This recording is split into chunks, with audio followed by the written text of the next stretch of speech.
Hello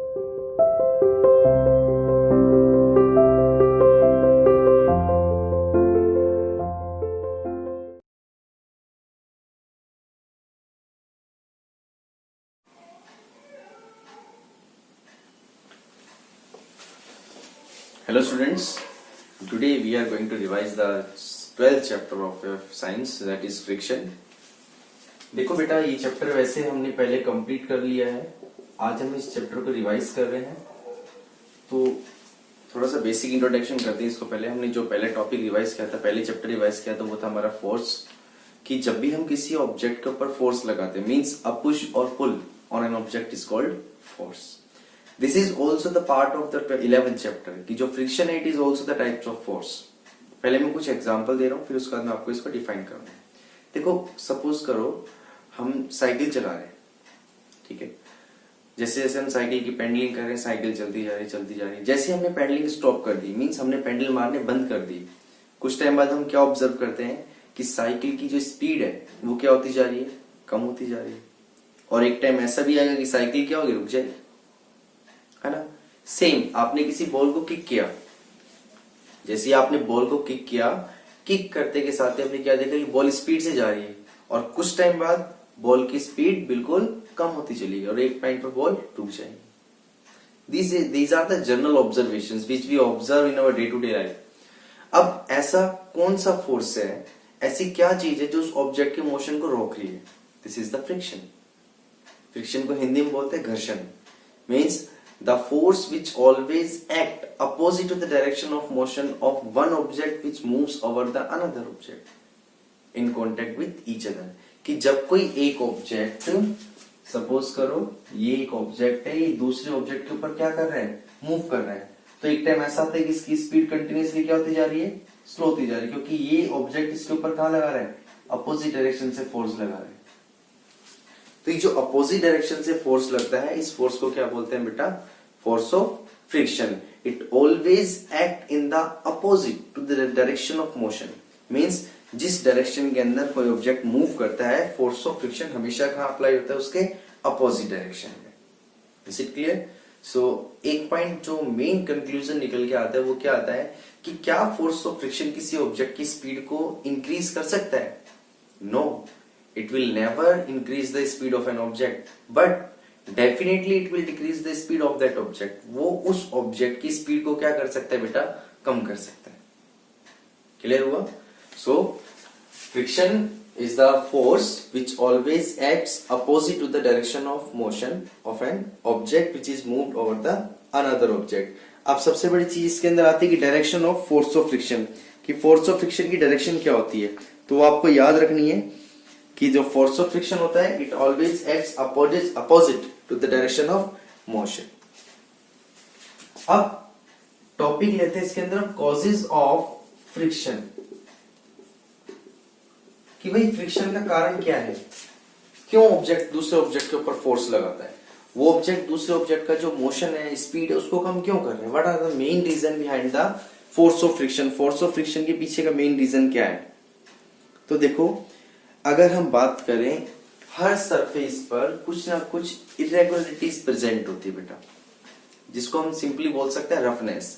ये जो board है, ये आपको बिल्कुल स्मूथ लग रहा है, but there are also some roughness present on this surface of board. Due to this reason, due to this roughness, the ink particles are fixed on the surface of the board. ये जो हम marker से लिख रहे हैं, क्या हो रहा है, ये इंक के पार्टिकल्स जो है वो इस रफनेस के बीच में तो इंसर्ट हो रहे हैं और वो हमें एज अ वर्ड दिखाई दे रहे हैं. तो ये सरफेस भी कैसा है, रफ सरफेस है, बट हमें क्या नजर आ रहा है, ये स्मूथ नजर आ रहा है.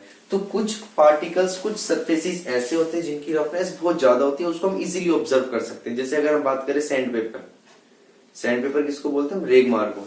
उसके ऊपर जो रफनेस होते हैं उसको इजीली ऑब्जर्व कर सकते हैं, है ना, क्योंकि जो सरफेस है, इरेगुलरिटीज, अप एंड डाउन, उसके अंदर आप इजीली देख सकते हैं. और कुछ सरफेस ऐसे होते हैं जिनकी रफनेस आप इजीली नहीं देख सकते, but with the help of a microscope we can easily see the roughness of that surface. हम उस सरफेस की रफनेस को देख सकते हैं. क्लियर हुआ? अब देखो, रफनेस के ऊपर ही सारा कंसेप्ट आ रहा है. जब दो सरफेसेस रफ है, मींस उसकी जो सरफेस की रफनेस है, उनमें क्या होती है, इरेगुलरिटीज होती है. जब एक ऑब्जेक्ट दूसरे ऑब्जेक्ट के ऊपर मूव करता है तो इरेगुलरिटीज आपस में एक दूसरे को इंटरलॉक कर लेती है ऐसे। मींस जैसे ये कोई रफ सरफेस है, ये रफनेस है कोई सरफेस की, ठीक है जी, ये दूसरा ऑब्जेक्ट को इसमें से जा रहा है, तो अभी दोनों क्या होगा, इनकी रफनेस जो है इनको आपस में इंटरलॉक कर लेती है। ये इंटरलॉकिंग जो होती है बेटा, दिस इज द मेन कारण of the force of friction. The interlocking between the roughness of the surfaces of two object causes the force of friction. So we can say that friction is caused by the interlocking of irregularities in the surfaces of two object which are in contact with each other. कि जब कोई दो object आपस में एक दूसरे के contact के अंदर है तो उन दोनों सरफेसेस के बीच में जो रफनेस है वो उसका सबसे बड़ा कारण है। किस चीज का? इंटरलॉकिंग होने का। और जितनी स्ट्रांगली इंटरलॉकिंग होगी उतना ज्यादा क्या होगा यहाँ पर? फ्रिक्शन। आपने देखो इसमें कुछ एग्जांपल बताता हूँ। इसमें अगर हमारे पास कोई नई बाइक है या नई गाड़ी, उसके जो टायर होते हैं वो भी नए होते हैं, और नए टायर के अंदर क्या होते हैं? डिजाइन बने हुए होते हैं। तो डिजाइन क्यों बनाए जा रहे हैं? क्योंकि उसकी रफनेस इंक्रीज करने के लिए। अगर रफनेस इंक्रीज होगी, ज्यादा होगी, तो जब वो रोड पे चलते हैं तो रोड का जो सरफेस होता है वो कैसा होता है? काफी रफ सरफेस होता है। तो टायर के बीच में और रोड के सरफेस के बीच में इंटरलॉकिंग हो जाती है, मतलब ग्रिपिंग हो जाती है अच्छे से। और ग्रिपिंग होने से क्या होता है? जो टायर होते हैं वो जल्दी से फिसलते नहीं है, स्लिप नहीं होते। तो वो जो हम इरेगुलरिटीज बढ़ा रहे हैं सरफेसेस के बीच में, उनको बढ़ाने का मेन कारण क्या है हमारे पास? उसकी जो फ्रिक्शन है उसको हम इंक्रीज कर रहे हैं। याद रहेगा आपको? तो फ्रिक्शन का मेन कारण क्या होगा? Due to the interlocking on the roughness of the या irregularities present on the surface of two object causes the friction. वही सबसे बड़ा फ्रिक्शन का कारण है। जैसे मैंने अभी आपको बताया कि हम साइकिल चला रहे हैं, हमने पेडलिंग स्टॉप कर दी। अब पेडलिंग स्टॉप करने से क्या होगा? टायर के बीच में और रोड के बीच में जो सरफेस है वो आपस में क्या होने शुरू हो गए? इंटरलॉक होने शुरू हो गए। जब तक हम फोर्स लगा रहे हैं, हम किसी ऑब्जेक्ट को मूव कब तक करवाते हैं? जब तक हम उसके ऊपर फोर्स लगाते हैं। जब तक हम उसके ऊपर फोर्स लगाते हैं तब तक हम उस ऑब्जेक्ट को मूव करवा रहे हैं, क्योंकि हम उसके ऊपर क्या कर रहे हैं? ओवरकम कर रहे हैं। किसको ओवरकम कर रहे हैं? फ्रिक्शन को। भाई इंटरलॉकिंग हुई दो सरफेस के बीच में, मैंने फोर्स लगाया तो वो फोर्स क्या कर रहा है? उस इंटरलॉकिंग को ब्रेक कर रहा है, तोड़ रहा है, जब वो ऑब्जेक्ट इजीली मूव कर रहे हैं। जैसे ही मैंने फोर्स लगाना बंद कर दिया, अब इंटरलॉकिंग और स्ट्रॉन्ग होती चली गई, और एक पॉइंट ऐसा है जहां पर इंटरलॉकिंग कंप्लीट हो जाएगी और वो ऑब्जेक्ट वहां पर स्टॉप हो जाएगा, रुक जाएगा। सेम बॉल के साथ होता है। अगर आपने किसी बॉल को किक मारा, बॉल को किक मारते के साथ ही हमने क्या ऑब्जर्व किया कि बॉल कुछ टाइम बाद रुक गई, क्योंकि बॉल का सरफेस कैसा है? रफ सरफेस है। और वो रफ सरफेस जैसे ही रोड के कांटेक्ट में आया, ग्रास के कांटेक्ट में, जहां भी ग्राउंड पर हम किक मार रहे हैं उसके रफ सरफेस के कांटेक्ट में आएगा, दोनों में एक इंटरलॉकिंग होगी और कुछ टाइम बाद उसकी स्पीड रिड्यूस होते होते खत्म हो जाएगी। क्लियर हुआ? This is the main causes of the friction. की फ्रिक्शन का मेन कारण क्या होता है? अब देखो, अगर हम कैलकुलेट करना चाहें, how can we calculate the, how can we measure the force of friction? कि हम फ्रिक्शन फोर्स ऑफ फ्रिक्शन को या फ्रिक्शनल फोर्स, दोनों का एक ही मतलब होता है, उसको मेजर कैसे करते हैं? तो बाय यूजिंग स्प्रिंग बैलेंस। इसके थ्रू, स्प्रिंग बैलेंस के थ्रू हम फ्रिक्शन को क्या कर सकते हैं? मेजर कर सकते हैं। Spring balance is a device which is used to measure the force of friction. इसमें किस पर काम करती है? इसमें स्प्रिंग लगी हुई होती है। जब हम उसके ऊपर कोई लोड लटकाते हैं तो फ्रिक्शन क्या करता है? उस फोर्स को मेजर करता है कि कितना फोर्स रिक्वायर्ड है उस ऑब्जेक्ट को वहां से मूव करवाने के लिए। तो स्प्रिंग बैलेंस क्या होता है? It is a device which is used for measuring the force acting on an object. और वो ऑब्जेक्ट के ऊपर जो फोर्स लग रहा है, कौन सा फोर्स है वो? Frictional force. देखो, सपोज करो कोई गाड़ी खड़ी है, आप उस गाड़ी को फोर्स लगा रहे हो, पीछे से धक्का मार रहे हो, वो गाड़ी मूव ही नहीं कर रही। क्यों नहीं मूव कर रही? क्योंकि आप उसमें जो इंटरलॉकिंग हुई हुई है, आप उसके ऊपर ओवरकम, मतलब आप उसको खत्म नहीं कर पा रहे, उसको तोड़ नहीं पा रहे। फ्रिक्शन को, इंटरलॉकिंग को हम ब्रेक नहीं कर पा रहे क्योंकि फ्रिक्शन ज्यादा है, और हम ज्यादा से ज्यादा फोर्स लगाएंगे तब भी वो इंटरलॉकिंग ब्रेक नहीं हो पा रही है। मीन्स कि जब भी हम किसी भी ऑब्जेक्ट को अगर मूव करवाना चाह रहे हैं, then first of all we have to overcome the force of friction. हमें उस फोर्स ऑफ फ्रिक्शन को कम करना पड़ेगा, खत्म करना पड़ेगा, इवन उस फोर्स के थ्रू जो हम फोर्स अप्लाई कर रहे हैं, तब हम उस ऑब्जेक्ट को मूव करवा सकते हैं। क्लियर होगा? कोई भी जैसे बैलगाड़ी है या घोड़ा गाड़ी है, तो आपने देखा होगा जब वो चलाना शुरू करते तो पहले उसको हिट करते हैं। क्यों मारते हैं वो? क्योंकि पहले अगर वो जनरल नॉर्मल फोर्स लगा रहा है तो वो फोर्स उस फ्रिक्शनल फोर्स के मुकाबले क्या है, कम है। दोनों तरफ बैलेंसिंग फोर्स चल रहा है, और अगर दोनों तरफ बैलेंसिंग फोर्स होता है तो कोई ऑब्जेक्ट मूव नहीं कर पाता, क्योंकि आपको पता है रिजल्टिंग फोर्स क्या होगा, जीरो होगा। भाई कोई ऑब्जेक्ट कब मूव करेगा, जब दोनों के बीच में अनबैलेंस फोर्स होगा।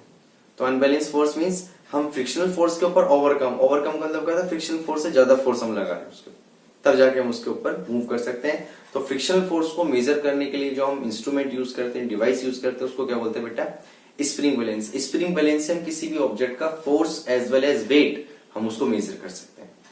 Clear. Now the second factor is factors affecting the friction, कि फ्रिक्शन को कौन कौन से फैक्टर्स अफेक्ट करते हैं। Factors affecting the friction,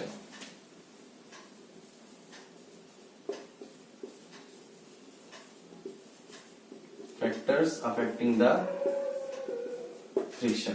There are two factors on which the friction depend. पहले अगर हम बात करें nature of the two surfaces, it depends on the nature of two surfaces, कि कोई भी जो दो surfaces हैं उनका nature कैसा है, और दूसरा the force with which the two surfaces are pressed together, the force with which the two surfaces are pressed together. पहले हम लेते हैं फर्स्ट फैक्टर को, nature of the two surfaces. देखो दो तरह के सरफेस होते हैं बेटा, एक होता है स्मूथ सरफेस और एक ऐसा होता है रफ सरफेस। जितना ज्यादा स्मूथ सरफेस होगा मींस उसमें इरेगुलरिटीज उतनी ही क्या होगी, कम होगी। इरेगुलरिटीज जितनी कम होगी इंटरलॉकिंग भी उतनी कम होगी, और इंटरलॉकिंग कम होगी तो इसका मतलब फ्रिक्शन क्या होगा, वहां पर बहुत कम होगा। क्लियर हुआ। मींस स्मूथ सरफेसेस जो होते हैं which always poses the less friction, क्योंकि उसमें इरेगुलरिटीज कम से कम प्रेजेंट है तो फ्रिक्शन भी कम होगा। बट अगर हम बात करें रफ सरफेस की, रफ सरफेस के ऊपर इरेगुलरिटीज बहुत ज्यादा होती है। जैसे मैंने आपको बताया, देखो सिंपल सा हम एग्जांपल लेते हैं। आपके पास एक ईंट है, ब्रिक, हमने उसको एक पॉलिथीन के अंदर रैप किया, और पॉलिथीन में रैप करने के बाद अगर आप उसको मूव करवा रहे हो तो वो थोड़ा सा इजीली मूव कर पा रही है, फिसल रही है। और वही ईंट अगर आप किसी सैंड पेपर के अंदर रैप कर रहे हो या कोई कॉटन क्लॉथ है उसके अंदर रैप कर रहे हो, तो आप उसको मूव करवा रहे हो तो वो उतना इजीली मूव नहीं कर पा रही जितना पॉलिथीन के साथ मूव कर रही थी। उसका रीजन क्या होगा कि जो पॉलिथीन का सरफेस है that is the smooth surface, और स्मूथ सरफेस होगा तो फ्रिक्शन भी कम होगा। और वहीं पर अगर हम बात करें किसी कॉटन क्लॉथ की या जूट बैग की, तो उसमें क्या होता है, इरेगुलरिटीज बहुत ज्यादा होती है, रफनेस बहुत ज्यादा होती है, जिसकी वजह से फ्रिक्शन भी क्या होगा, उसका इंक्रीज हो जाएगा। सो फर्स्ट फैक्टर आपको क्या याद रखना है, nature of the two surfaces, मतलब कि जो दो सरफेस आपस में एक दूसरे के कॉन्टेक्ट में आ रहे हैं उनका नेचर कैसा है, स्मूथ सरफेस है या रफ सरफेस है। जितने ज्यादा रफ सरफेस होंगे उतना ज्यादा फ्रिक्शन होगा, जितने ज्यादा स्मूथ सरफेस होंगे उतना कम फ्रिक्शन होगा। क्लियर। सेकेंड पॉइंट आता है इसके अंदर, the force with which the two surfaces are pressed together. Means अगर दो ऑब्जेक्ट एक दूसरे के ऊपर मूव कर रहे हैं तो दूसरा ऑब्जेक्ट, पहला जो ऑब्जेक्ट है दूसरे के ऊपर फोर्स भी लगाएगा, जब भी तो उसके ऊपर चलेगा वो। तो कितना उसके ऊपर फोर्स लगा रहा है, अगर वो कम फोर्स लगा रहा है तो इजिली स्लाइडली मूव कर सकते हैं। अब उसने फोर्स क्या लगाया, ज्यादा, मींस वेट, जितना ज्यादा वेट होगा किसी ऑब्जेक्ट का उतना ज्यादा क्या होगा, फोर्स ऑफ फ्रिक्शन होगा। याद रहेगा। देखो सिंपल सी अगर हम बात करें किसी चीज को, हम एक तो टायर के ऊपर रोटेट कर रहे हैं और दूसरा हम किसी चीज को क्या कर रहे हैं, डायरेक्ट मूव कर रहे हैं। जैसे हमारे पास कोई बॉक्स है, आप बॉक्स को मूव करवा रहे हैं तो उसमें क्या होगा, वेट उसका ज्यादा से ज्यादा है। आपके पास एक खाली बॉक्स है और एक भरा हुआ बॉक्स है, किसको आप इजीली मूव करवा सकते हो, खाली बॉक्स को। क्यों, क्योंकि उसका वेट क्या लग रहा है, वहां पर कम लग रहा है, और वेट कम लगेगा तो फ्रिक्शन भी कम होगा, हम उसको इजीली मूव करा सकते हैं। और हमारे पास वो जो बॉक्स है अगर वो कंप्लीटली फुल है, अब हमारे को उसको मूव करवाने के लिए फोर्स क्या लगाना पड़ेगा, ज्यादा, क्योंकि फ्रिक्शन क्या हो गया, ज्यादा हो गया। एक चीज और याद रखना, friction does not depends on the surface area of the object. ये कभी भी डिपेंड नहीं करता कि सरफेस एरिया कितना है कॉन्टेक्ट के अंदर, सिर्फ किस पे डिपेंड करता है, तो nature of the two object, means जो एक दूसरे के ऊपर मूव कर रहे हैं, और दूसरा वेट ऑफ द ऑब्जेक्ट या force by which the object press together, कि कितने फोर्स के साथ ऑब्जेक्ट एक दूसरे को प्रेस कर रहे हैं। So these are the two factors by which we can find out that on which factor the frictions depend. Is it clear. तो आज के लिए इतना ही करेंगे बेटा, और आपको इस जो टॉपिक में से मैंने आपको जो पढ़ाया है इसमें से आपको 10 क्वेश्चंस फाइंड आउट करने हैं। Clear? So thank you, God bless you, stay home, stay safe.